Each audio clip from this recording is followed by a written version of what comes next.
10 محرم کا دن تھا۔ حضرت امام حسین نے حضرت علی رضی اللہ تعالیٰ عنہ کی تلوار پکڑی اور نبی کریم صلی اللہ علیہ وآلہ وسلم کا امامہ باندھا۔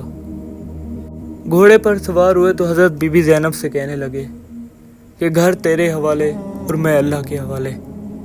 اور پھر حضرت امام حسین اکیلے لاکھوں کی فوج سے لڑنے کے لیے چلے آئے۔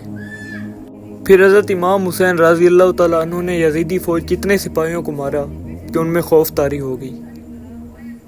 کوئی آپ سے لڑنے کے لیے آگے نہیں ہوتا تھا۔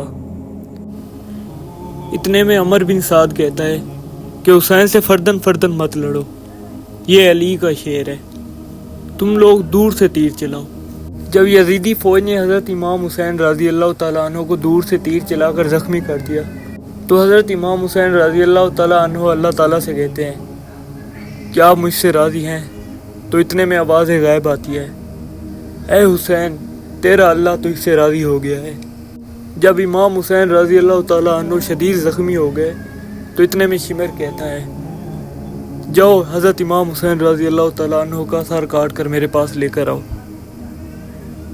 جو کوئی بھی حضرت امام حسین رضی اللہ تعالیٰ عنہ کے پاس جاتا تو اس کو حضرت امام حسین رضی اللہ تعالیٰ عنہ کے چہرے میں نبی کریم صلی اللہ علیہ وآلہ وسلم کا چہرہ نظر آتا اور وہ ڈر کے مارے پیچھے بھاگ جاتا۔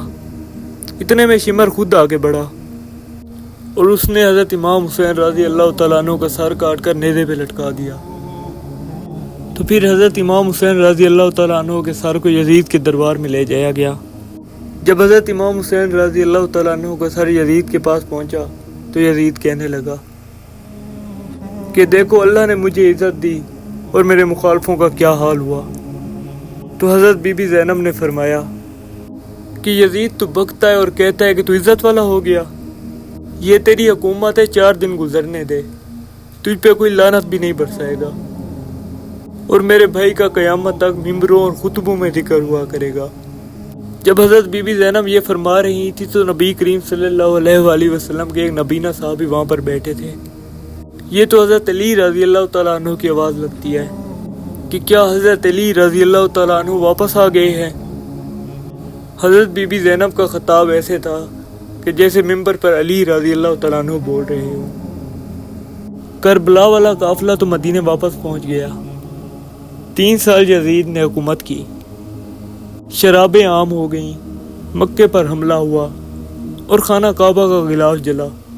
مدینے پر اس نے حملہ کیا۔ 3 دن مسجد نبوی میں اس نے گھوڑے باندھے۔ یزید نے مسجد نبوی میں صحابہ کو نکال کر اپنا ایک امام مقرر کیا، لیکن پھر امت نے اسے قبول نہ کیا۔ پھر یزید رسوا ہوا اور آج تک رسوا ہوتا جا رہا ہے، اور حضرت امام حسین رضی اللہ تعالیٰ عنہ کا نام کل بھی زندہ تھا اور آج بھی زندہ ہے اور تا قیامت زندہ ہی رہے گا۔